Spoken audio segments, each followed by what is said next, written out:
बिहार चुनाव में एनडीए की 202 सीटों पर प्रचंड जीत, 35 सीटों पर ही सिमटा महागठबंधन।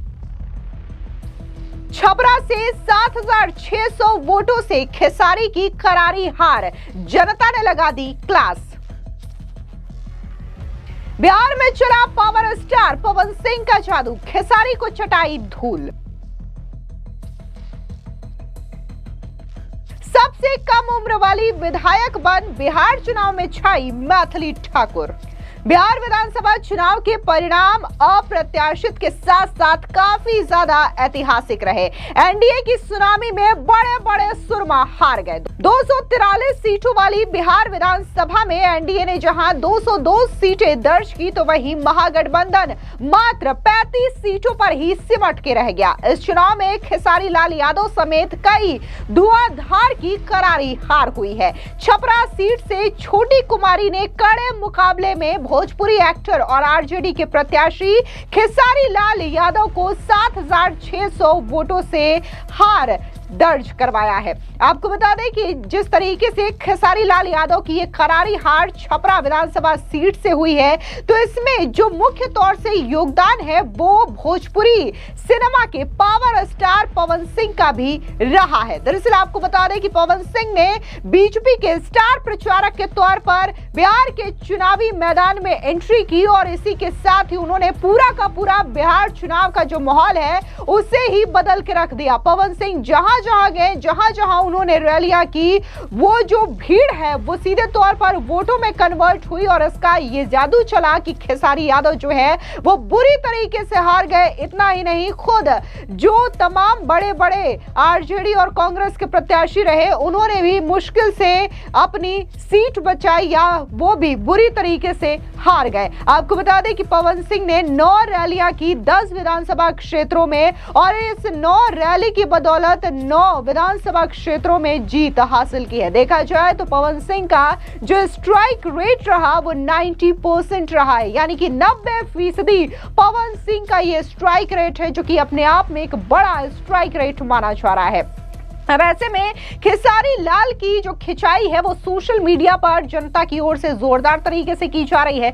जनता खेसारी लाल यादव की जमकर लताड़ लगा रही है, क्योंकि उनके कई सारे पुराने सोशल मीडिया पर बयान वायरल हो रहे हैं, जहां पर उन्होंने काफी बड़बोलेपन तरीके से ये कहा था, भगवान ब्रह्मा को चैलेंज देते हुए कि वो ब्रह्मा जी की लिखी हुई लकीर भी मिटा सकते हैं। इतना ही नहीं, खेसारी ने ये तक कहा था कि अगर खेसारी ने इस बार बिहार की सरकार नहीं बदली तो आप उसका नाम बदल देना। अब ऐसे में जनता ये पूछ रही है कि आखिर खेसारी का अगला नाम क्या होगा, क्योंकि ना तो खेसारी अपनी सीट बचा पाए हैं और ना ही आरजेडी चुनाव जीत पाई है और ना ही बिहार में सरकार बदल पाई है, बल्कि इस बार भी एनडीए की बहार है और एनडीए की सरकार की वापसी बिहार में हो चुकी है। हालांकि इस बीच खेसारी लाल यादव ने अपनी हार को लेकर के पहला पोस्ट किया, जहां पर उन्होंने कहा कि क्या हार में क्या जीत में किंचित नहीं भयभीत में, संघर्ष पथ पर जो मिला ये भी सही वो भी सही, जनता मेरे लिए तब भी सर्वोपरि थी,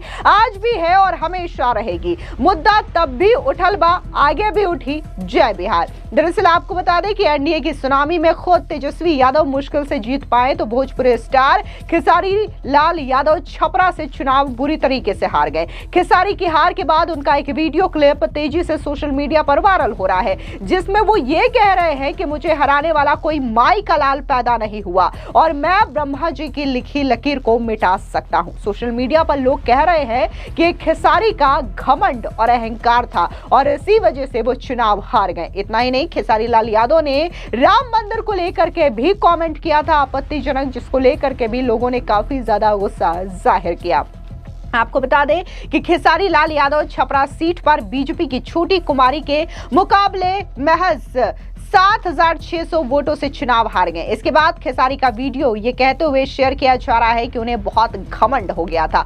जो क्लिप वायरल की जा रही है उसमें खेसारी लाल यादव किसी जनसभा में मंच से बोलते हुए दिखाई दे रहे हैं। इसी के साथ ही खेसारी लाल यादव का एक और वीडियो वायरल हो रहा है, जहां पर वो मंच को संबोधित करते हैं और कहते हैं कि अगर खेसारी ने बिहार का सरकार नहीं बदल दिया तो मेरा नाम बदल देना। इसी के साथ ही लोग अब ये कह रहे हैं कि अब खेसारी का नाम रखा क्या जाएगा, क्योंकि बिहार बिहार में तो सरकार नहीं बदली है। तो वहीं दूसरी ओर जबरदस्त तरीके से लोक गायिका मैथिली ठाकुर की भी चर्चा हो रही है। दरअसल आपको बता दें कि मैथिली ठाकुर 25 साल की सबसे कम उम्र की बिहार की विधायक बनी है। दरअसल अलीनगर से जीत दर्ज करने वाली बीजेपी की मैथिली ठाकुर अभी 25 साल की है। मैथिली ठाकुर ने अलीनगर सीट से 11,730 वोटों से जीत हासिल की है। दूसरे नंबर पर आरजेडी के विनोद मिश्रा रहे, उन्हें 73,185 वोट मिले और तीसरे नंबर पर सैफुद्दीन अहमद रहे।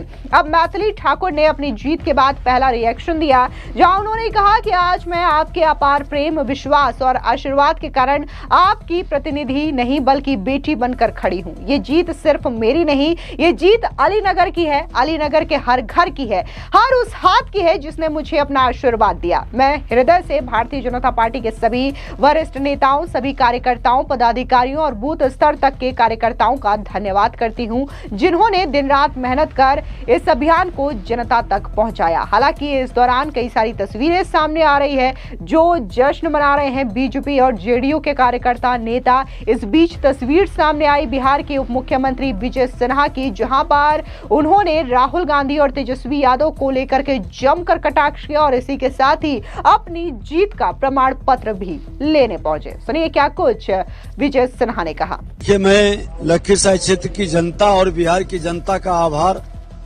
हृदय से धन्यवाद। आपने बिहारियों के सम्मान को बढ़ाया। अब बिहारी गाली नहीं बनेगा, बिहारी गौरवान्वित होगा, सुशासन से समृद्धि की ओर बढ़ेगा, विकसित बिहार बनेगा। देश के प्रधानमंत्री नरेंद्र मोदी जी, बिहार के मुख्यमंत्री नीतीश कुमार जी, दोनों अनुभवी और ईमानदारी के साथ सेवा के भाव से काम करने वाले लोगों पर विश्वास व्यक्त किया। बिहार के लोग अब हमारे डबल इंजन की सरकार के विकास के रफ्तार पर अपना बटन दबाया है। निश्चित तौर पर जिन लोगों ने बिहारी शब्द को गाली बनाया और गाली देने वाले को सम्मान किया, वैसे लोगों को बिहार की जनता ने सबक सिखाया है। और हमको तो नेता तेजस्वी यादव ने कहा था कि लिख के ले लीजिए, विजय सिन्हा नहीं जीतेंगे। इनके जितने खुराफाती लोग थे, आज तेजस्वी यादव जी, लखीसराय क्षेत्र की जनता ने आपको जवाब ही नहीं दिया, तमाचा भी मारा है। जो उनका आंकड़ा महागठबंधन का अगर देखा जाए 25 से 35 सीट पे आके खड़ा हो गया है, जबकि वो अपने आप को सीएम, डिप्टी सीएम का उम्मीदवार तौर पे। बिहार लोकतंत्र की धरती है और इस धरती पर निवास करने वाले बिहारी देश को संदेश दिया है कि ईमानदारी के साथ, पवित्रता के साथ, शुद्धता के साथ लोकतंत्र के महापर्व हमारे देश के प्रधानमंत्री नरेंद्र मोदी जी और बिहार के मुख्यमंत्री नीतीश कुमार जी के नेतृत्व में हुआ है। ये जो राजद कांग्रेस के लोग हैं, अप्पू और पप्पू, ये वातावरण को सिर्फ उत्तेजना, उन्माद और भ्रम के माहौल खड़ा कर रहे थे, उनको सबक सिखाया। क्या कहना चाहेंगे लखीसराय के वोटर्स को, क्या कहना चाहेंगे जिसने आपको एक मार्जिन से वोट दिया है? लखीसराय क्षेत्र की जनता ये छठी बार, 5 बार डायरेक्ट हम लोग जीते, 1 बार कोर्ट से 60 वोट से, ये छठी बार आशीर्वाद और स्नेह दिया। मैं उनका आभार और धन्यवाद व्यक्त करते हैं कि जिस तरह से अपना बेटा, भाई, मित्र समझ के जो लोगों ने अग्नि परीक्षा लेने का प्रयास किया, जनता आगे बढ़ करके उनको सबक सिखाया। इसके अलावा बिहार के केसरिया सीट पर बीजेपी की शालिनी मिश्रा ने शानदार जीत हासिल की और उन्होंने जीत के बाद क्या कुछ कहा है, सुनिए। सबसे पहले तो हमारे केसरिया विधानसभा के परिवार के सदस्यों सहित पूरे चंपारण के हमारे परिवार के सदस्यों को बधाई और धन्यवाद देना चाहती हूँ। और मैं कहूँगी कि ये केसरिया के सम्मान की जीत हुई है, केसरिया के पूरे परिवार के सदस्यों की जीत हुई है, केसरिया की जीत है, ये मेरी जीत नहीं है अकेले। और ये संभव हो पाया है हमारे नेतृत्व आदरणीय नीतीश कुमार जी और आदरणीय नरेंद्र मोदी जी की वजह से, आदरणीय चिराग पासवान जी, आदरणीय जीतन राम मांझी जी, आदरणीय उपेंद्र कुशवाहा जी की वजह से, और जो हमारी सरकार ने लगातार लोगों के लिए किया उसकी वजह से, और हमारे जो केसरिया विधानसभा के हमारे भाई परिवार के लोग, जैसे यहाँ पे खड़े हैं रिंकू पाठक जी खड़े हैं, यहाँ पे रोशन जी खड़े हैं, यहाँ पे दिनेश जी खड़े हैं, और भी मुनानी शर्मा जी और भी बहुत लोग नीचे से लेके ऊपर तक सारे तबके और सारे समाज के लोग लगे हुए थे। हिंदू मुस्लिम भाई सब लगे हुए थे, हर समाज के लोग लगे हुए थे और यहाँ पे कोई भी भेदभाव नहीं। सब लोगों ने एकजुट होकर केसरिया के सम्मान की जीत दर्ज कराई है। इसके लिए मैं बहुत बहुत धन्यवाद देती हूँ, बहुत बहुत बधाई देती हूँ सभी केसरिया वासियों को। ये तो नेतृत्व तय करेगा। मैं बस ये आश्वस्त करती हूँ अपने नेतृत्व को कि जैसा भी वो मैं निभाऊंगी। फिलहाल इस पूरी खबर पर आपकी क्या राय है, कमेंट सेक्शन में जरूर बताएं। धन्यवाद।